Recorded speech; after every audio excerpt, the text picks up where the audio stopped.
What's up, everyone? Welcome to another episode of Down Once More. Matt here, and I am joined this week by Brad. Welcome. Uh, we are going to do a repeat review.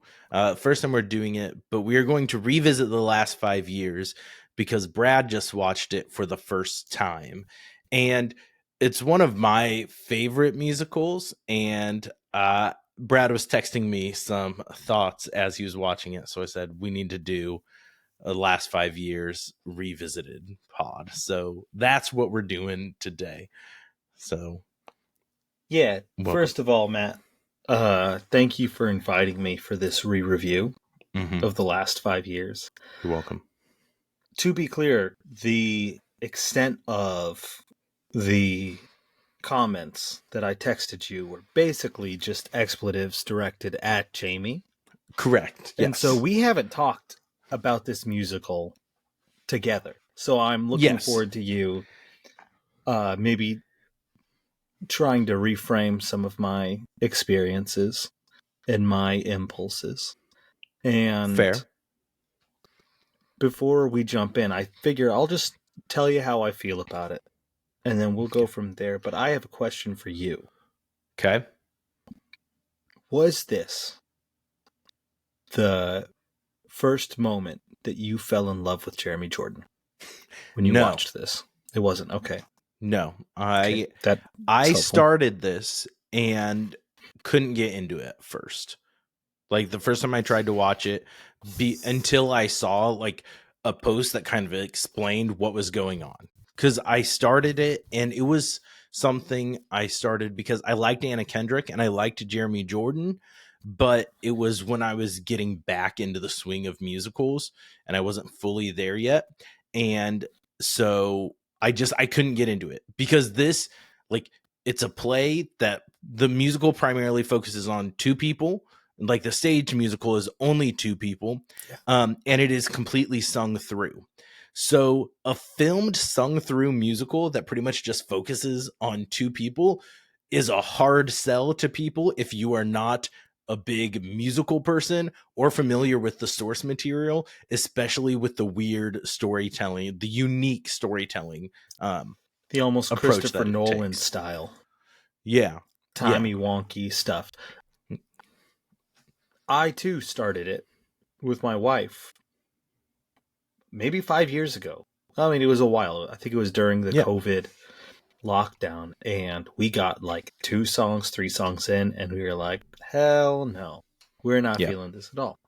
But I have a job right now where there's hefty just like data entry that I just throw on a movie, and nice. I just kind of cruise through my just mindless clicking and entry of stuff. And so I was like, I'm feeling a musical. I had just done Little Shop of Horrors. And I was like, you know what, that didn't quite fully scratch the itch. Matt's always talking up the last 5 years. Let's go. I do not know how you can possibly be as in love with Jeremy Jordan as you are after watching and getting into that musical. I find Jamie to be one of the most unsympathetic characters. This is not about Jeremy at all. Beautiful voice. I think you captured the role, and I think he's an asshole. Yeah. So a gaslighting, philandering piece of shit. Yeah. What is that line? There's that line in Goodbye Until Tomorrow. Because I pulled this up. Yeah, I could never rescue you, but I could never rescue you, no matter how hard I tried. All I could do was love you hard and let you go. Son of a bitch. Dude, you gave up on that marriage the second you were like, damn it. A little bit of fame. Other ladies are into me. Dude. Yeah. Well, this is a little backstory because I'm not sure if you know it. So this is written by Jason Robert Brown, who's done a ton of musical, won awards for Parade, which is like a heartbreaking, very serious historical musical.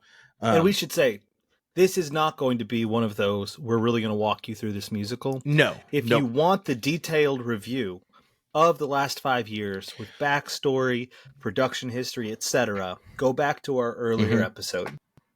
Yep. And then jump back here and then jump in the comments and agree with my takes.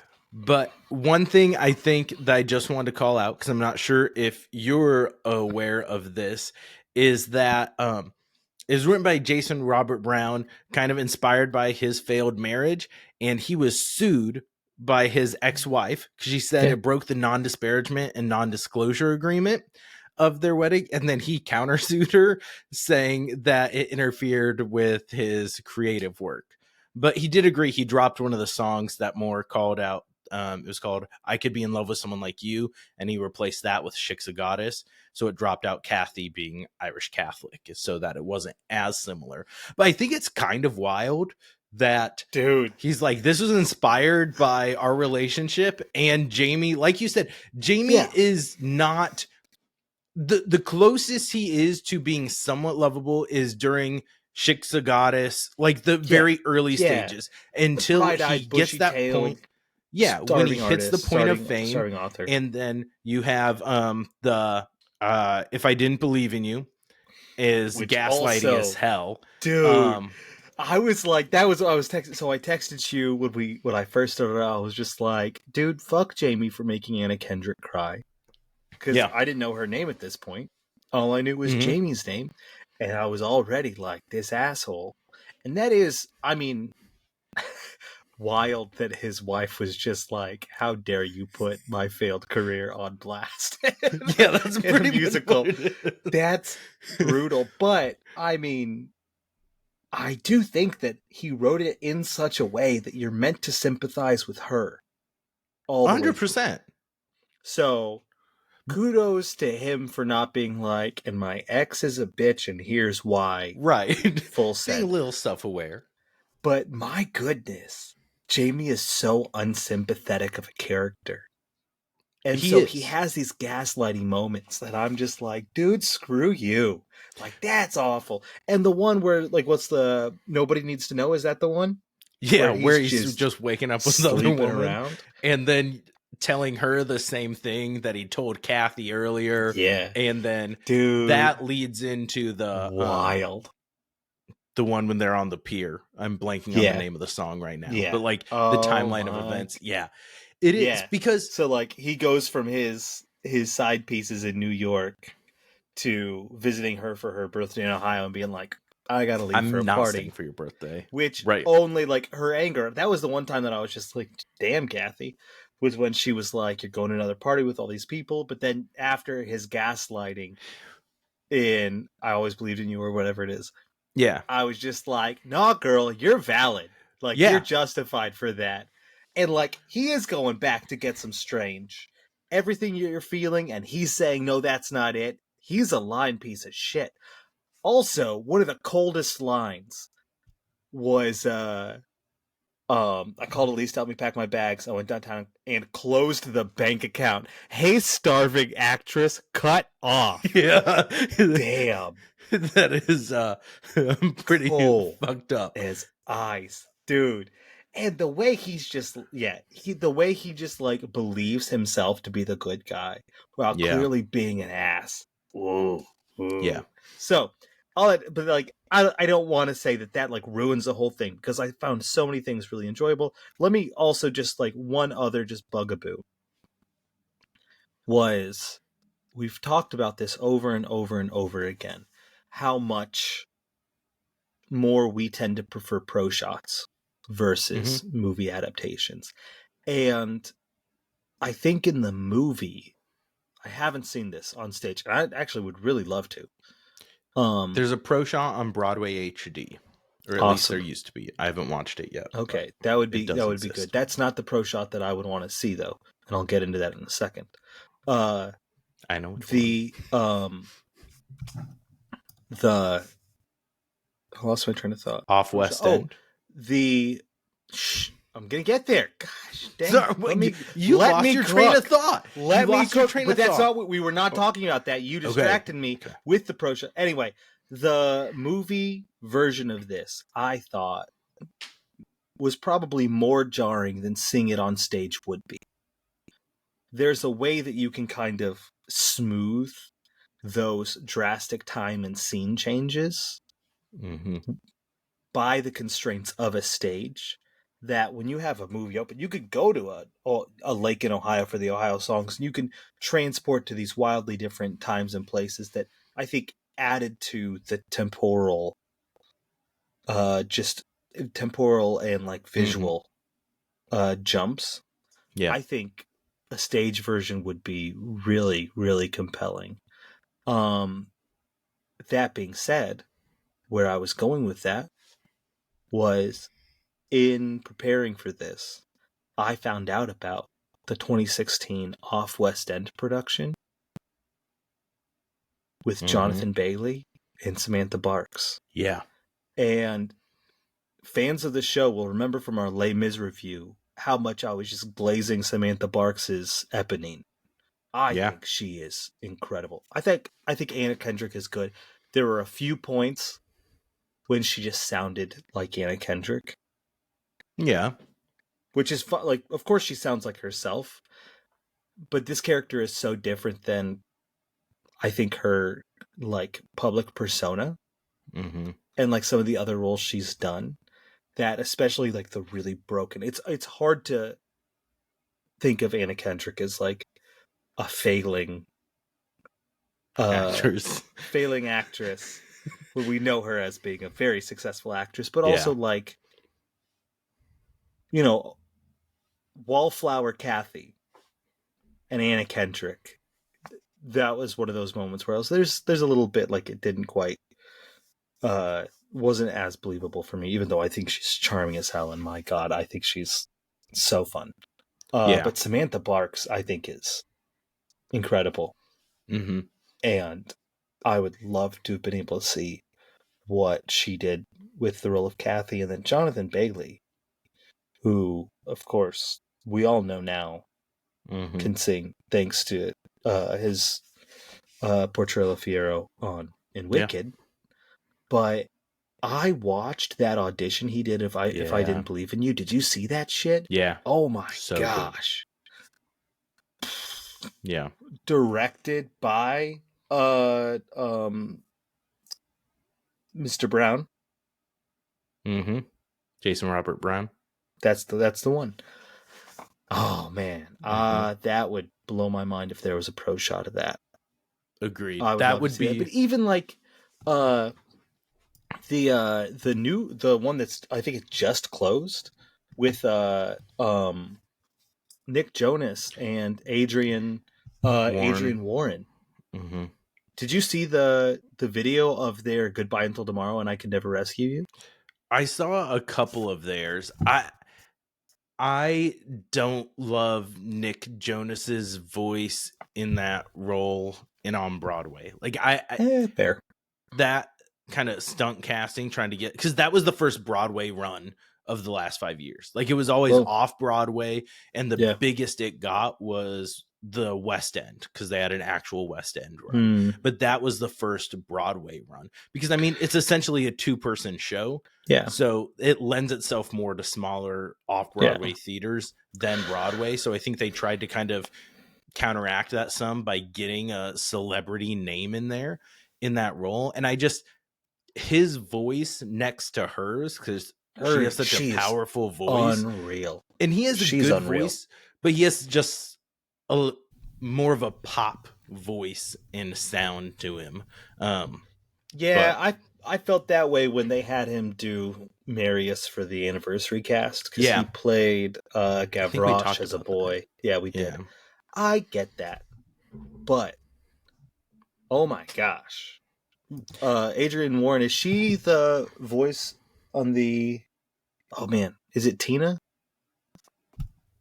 that she did? Whatever she's done, she's unreal, and I think she's incredible. Well, she was in The Wiz and Dreamgirls. And Yeah. then she was in the Bring It On musical from Tom Kitt and Lin-Manuel Miranda in 2012. I'm Yeah, looking she up was her in Tina. Wikipedia now. Ugh. Yep. Yeah, Tina Turner and the West End production of Tina. That So, is the second show in my Broadway season pass this year. So, yeah, kicking off the new national tour here in Lincoln. love it.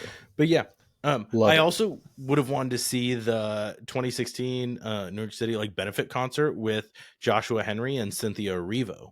I Yeah. think that would have been Yeah. like, I haven't seen any clips from that. I just found out about that No. one tonight when I was re-looking up, refreshing some things. But So, all that to say, so those are the two pieces is I find Jamie so unsympathetic. And I would love to have seen this in a pro shot. yeah, But what once you get your mind around the time wonk, mm-hmm. I found that to be a really fun dialogue I agree. because we're used to watching that kind of typical arc of relationships. Not less the like break up forever Mm-hmm. as the end of a show, but just the like we fall in love, things are great, things are bad, like that typical both people together, Mm-hmm. that mixing it up by having the good and the bad juxtaposed alongside one another, and times where she's lamenting and feeling the pain and struggle of their relationship when you're watching him be pretty good boyfriend or and fiance, right? Mm-hmm. Super romantic proposal, the whole schmool when she's just like really down in the Yeah. dumps. It's like super fun little moment, and he's working at picking her up, and a little love bomby, but like it's reciprocated, and you could see how excited she is once you actually get to the end of the show, and he's checked out, and she's like, "Oh Yeah. man, he's incredible." That is such a unique way to look at the destruction of a relationship that I thought was really fun. Mm-hmm. Um, I think the music was really well orchestrated. I think sometimes the lyrics didn't always capture me, and part of that is, you got at most a duet. Yeah. Um, but the orchestration, especially some of the best like bass lines I've heard Hmm. in like that jazz pop fusion that Broadway does so well, I Yeah. thought was really fun, really well done. Um, and I, there are so many times that Anna Kendrick just lights up the screen because I think she's an angel. Yeah. And I it was helpful for me because I felt like it's two really likable leads. And so early on when you've got Anna Kendrick, so Kathy singing a part of that, and you just see like there's not necessarily besides Shik's a Goddess is kind of the closest, maybe the next 10 minutes where it's just Jamie really enraptured with Kathy. You get a little bit at the end of Shik's a Goddess, but like this one where she's just kind of overlooking these faults of his just because of the smile and how much she cares and how Mhm. much she loves him. Like she's already sensing that he's just pulling back a little bit. He's Yeah, focusing on his work. That's what's the most important thing to him. But she's seeing the dedication to her. She's seeing him like her seeing him so engulfed and caring about his work is one of the reasons she loves him and what she latches onto. And you just see, I feel like we said at the beginning, she's portrayed in a far more sympathetic light than he is. yeah, Because like it opens with him leaving her and him saying he had another woman help him pack. So you don't know any of the backstory. You just know he's left her. She's hurting. And then we get their introduction, and then next to him being like, yeah, I'm doing this thing. I know I told you I was going to do this for your birthday, see your show, support you, but I'm actually going to go do this thing for me instead. And I feel like then it's a little hard to like, even if he was supposed to be written in a sympathetic light, once you have that, you can't go there. And then you just see him getting worse and worse. Like the Yeah. if I didn't believe in you, when he's just like going off on her and then doing like I will not lose because you can't win, and then just going off, hey, if I didn't believe in you, I wouldn't have loved you at all. Like just Yeah. being so like making everything about himself and a reflection of how it's affecting him. Yeah. Really, Yeah. And what does he really say shitty. about your 10,000? If I didn't believe in you and all the 10,000 women you are, Mm. dude. Mm-hmm. Yeah. And like once again, she's upset because he has pushed her to the side Yeah. and like does not include her in this life that he's so adamant about living. Yep. That's valid. Yeah. I just I just 100%. had I just had a moment like this with my wife. Uh we were at Target and I ran into an old work colleague that I haven't seen in like 5 years. And I was like, "Oh shit, Troy, how you doing?" Had a nice little conversation, caught up, get in the car, and Corey's just like, "Uh, you didn't introduce me at all." Ugh. That's Womp my womp. bad. That's my bad. Yeah. You know what I said? I'm sorry. I'm gonna try to do better next time. Not Way to be. look. Way to take accountability, Brad. I believed in you. Like the way You're it's your just own like move, person. You could have yeah, introduced yourself. move the goalpost and like weaponize. It's Darvo, right? This is the whole narcissist. Uh, Yes, put I it on the believe screen. you're correct. Darvo. Right. Darvo. That being said, I do really like that song. Like Yeah, Jamie's a piece of shit in it, but I especially really when like that Jonathan song. Bailey sings it. Dear God. Yeah. Yeah. I feel like there have been some powerhouses that have played Jamie because, like, it was originated by Norbert Leo Butz, who played Fiyero in Wicked on Broadway. So nice Okay, Fiyero growth there. really quick. Do you know who Jonathan Bailey is either in a serious relationship with or married to? No, who? Mr. Neil Caffrey himself, Matthew Balmer. I feel like I did see that. Mm-hmm. I don't know that there is a more attractive couple. Yeah, and talented couple. Like, yeah, oh, absolutely. Both of them are like way more talented than their like primetime success. Mm-hmm. And Yeah, currently, I'm trying to figure out if they're married or just dating. I think they're just dating. Yeah. People were mad Scarlett Johansson was kissing Jonathan Bailey on the lips and seeming more excited to hang out with him than her husband at the Jurassic World Rebirth premiere. Who kissed him on the lips? Scarlett Johansson, because Yeah, he's because in he's the Jurassic GBF, World dude. Rebirth. Yeah, which Yeah, I'm so pissed with her. about. Can we just like pause? Dear Jurassic Park World Jurassic Team, stop making movies. Well, Stop making movies. I have You a hard shouldn't have time made the with that. Chris Pratt movies. You should Agreed. make. You probably shouldn't have made Jurassic Park 3D. The Jurassic first Park 2, I'll give you a break. The first movie is one of my 5-star favorite movies. fair. Incredible. The practical effects, the storytelling, the creativity. It was a novel first, but that's incredible. Incredible. I didn't mind the first Jurassic World. After that, they jumped the shark and went way downhill. I didn't even watch the last one. This one, Chris Pratt is not in it, Oh. and previews seem like it maybe leans into the horror elements of Jurassic Park a little bit more. So this one looked more promising to me than the last few ones. But I digress. Back to the last 5 years, kind of. We kind of hit on some things like didn't like. What did you have favorite songs? Is there anything that will join playlists for you or Yeah, no, what? I have to hit you with something. I lied. Matt Bomber and Jonathan Bailey are not a couple. They were a couple in a TV show together. Yes, but they're not a real life couple. And I'm really sorry. Well, I'm I finding appreciate this you out at the coming same clear. time as you, and I'm just as sad as you are. But there will be that show where they're a couple, and you can rewatch that whenever you're feeling sad. I might do that. Mm-hmm. And I'm not the only one that was confused about this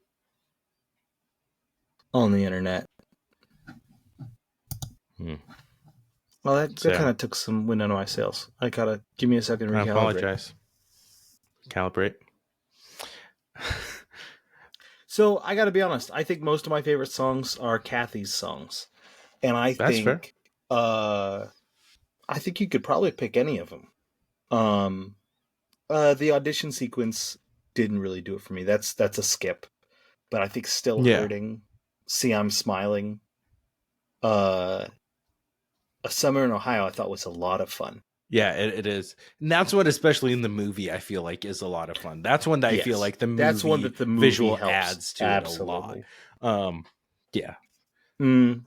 But hey, that Ohio regional theater production, very ambitious with what they put on. Did you catch that in 2013 they were doing Les Mis? In 2010 when A Summer in Ohio takes place, they were doing West Side Story, Sound of Music. She was playing Anita, which is a little bit whitewashing of that casting, but it's not crazy for community theaters to do big plays like that. No. We have my problem is we have a great summer community theater schedule. We have Hairspray and Rent in my town. Do you have you probably do have the diverse cast for Hairspray.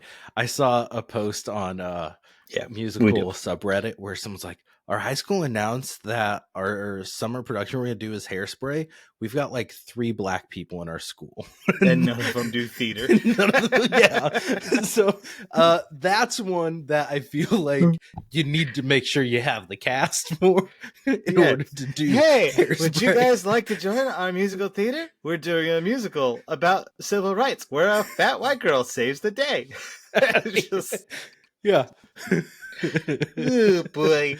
And I also think that that's a really sensitive thing. We talked about like the white saviorism, the fat shaming that makes Hairspray a difficult musical.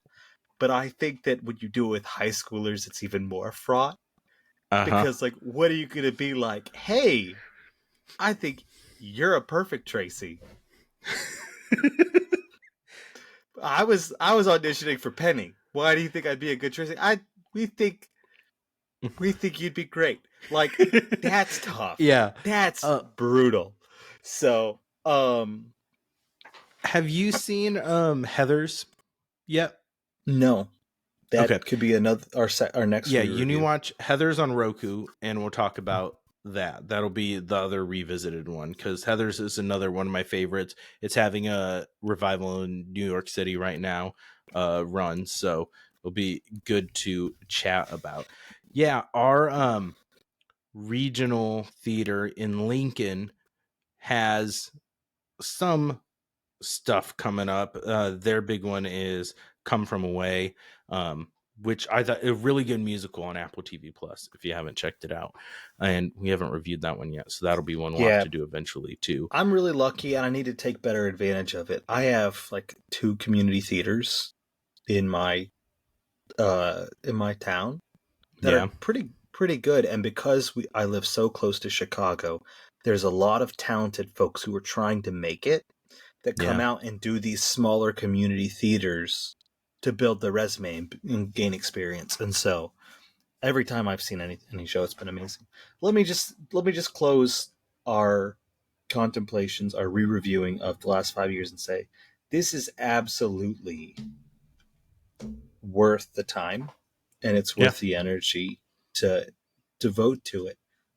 But ultimately, I think that one needs to be warned about the timeline wonk, so you're not just confused and a little bit peeved. Yep. That made a huge difference for me, coming into it, knowing what to expect. And also, like, you have to be okay really not liking one of the only people in the entire musical. Yeah. If Yeah. you're going into it being like, yeah, and he's going to be an asshole, you'll be okay. Yep. Yeah, So, I'm shocked. I see so many. I try to stay off Reddit because it gets toxic. But in the musical subreddit, I'll see things that are like, what is the worst character in a musical and why is it Evan Jamie. Hansen? And no, I have not seen anyone say Jamie once, and I'm shocked. It's almost always Evan You need to Hansen say or Jamie things like that. once. I You don't need to be like, post. Jamie, I'm the a last lurker. 5 years, fuck that guy. Because this is, look, True. and we talked about this in our review of Waitress. I don't think that having one of your protagonists cheat helps your show at all. Maybe I'm a prude. Maybe this is just me. But it's hard for me to be like, rooting for you, kid. Yeah. When you're Waitress, a little cheater.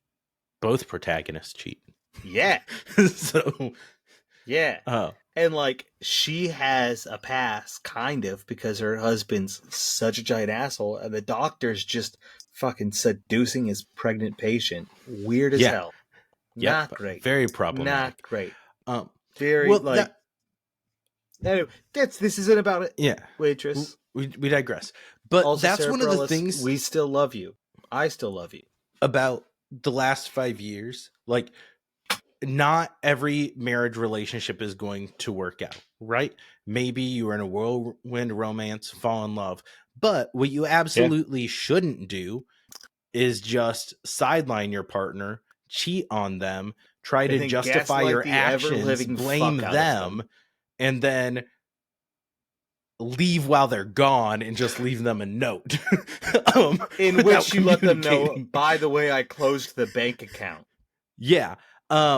So there is a way for Jamie to not be feeling it. Like, you can have that. Like, maybe, hey, you've fallen out of love. You don't feel that. Like, still kind of a piece of shit. And I think it's only because you're successful. And if you weren't, that probably wouldn't happen. And like, but also, that's not how you do it. Her and pushed the pace. Yeah. You're the one that didn't take your time. But he was aware of it. He sang a song called Moving Too Fast about it. Yeah. So look. Yeah, not every marriage is going to be successful. Not every relationship works. I was listening to another podcast today. No free shout-outs. You can do a free shout-out. But one of the hosts said there's two things you can always control. Your attitude and your effort. And Jamie failed on both of those. Attitude, he stopped trying and giving a shit. Mm-hmm. You get a bad attitude. That's kind of effort too. And effort, I was saying, like, it honestly, it takes less effort to not fuck other people when you're married. It's really true. To fuck other people. It's really true. Like, I've been married for almost 6 years and together for 13 years. I haven't fucked any other people. 12 years. 12 years here. And do you know what? Never once have I been like, oh my God, my dick just fell into this other lady. It's true. No. Now, I'm not a successful writer. I don't have women throwing themselves at me. But still, even given the opportunity. That makes one of us. I, too, am a published author. And I don't philander.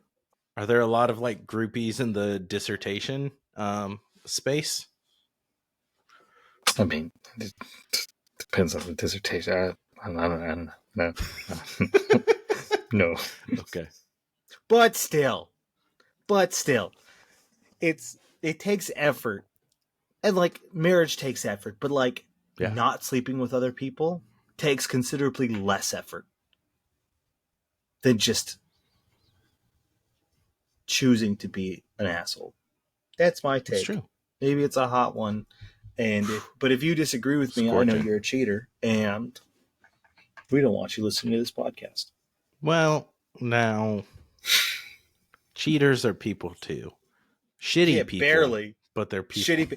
Amend your ways. This is your penance. Listen to our half-baked thoughts. No, what if I would have just been like, hey, as a cheater, this is my confessional. Matt, you just said you hadn't done it. No. Hey. Why are you talking down? They're good people. There's good people on both sides. Pull a hole. Yeah, but Charlottesville. Like, Kathy wasn't contributing money. So, like, she doesn't get a vote. Yeah. No. Okay. Brutal. So, yep. Jeremy Jordan, you're a national treasure, and most people don't realize that. Loved you in Newsies. I think he's going to be with his band. He's going to be in concert in Chicago. Go see him. Okay, maybe he's not that much of a treasure.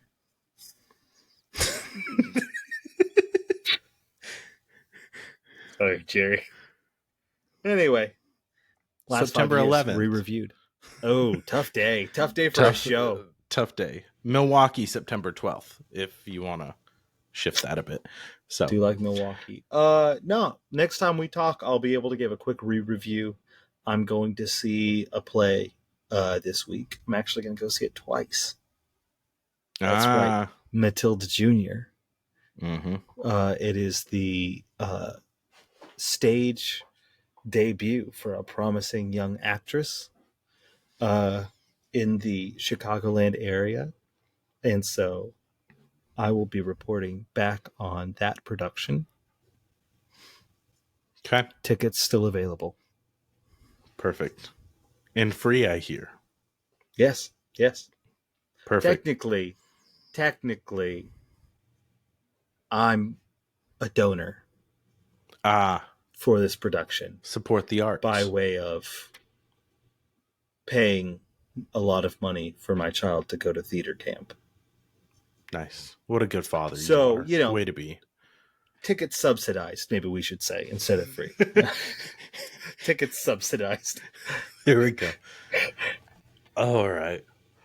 Well, Brad, thank you. Overall, what would you said worth the time? What would you rate it? 3.5. 3.5.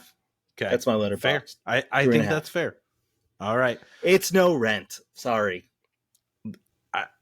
That's fair. Although the movie adaptation of Rent, I don't love. We haven't talked about that.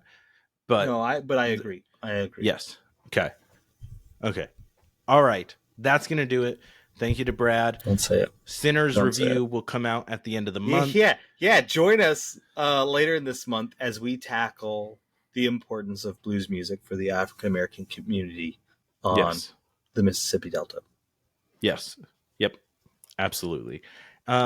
Next week, I will be doing talking about some musicals, the best musicals available on different streaming sites, as well as tiering the sagas from Epic the Musical, my ratings of the order of that. So that's going to do it for this week. Brad, thanks for joining. As always, everyone like, comment, share, subscribe, all that fun stuff. And don't forget to go down once more. Later.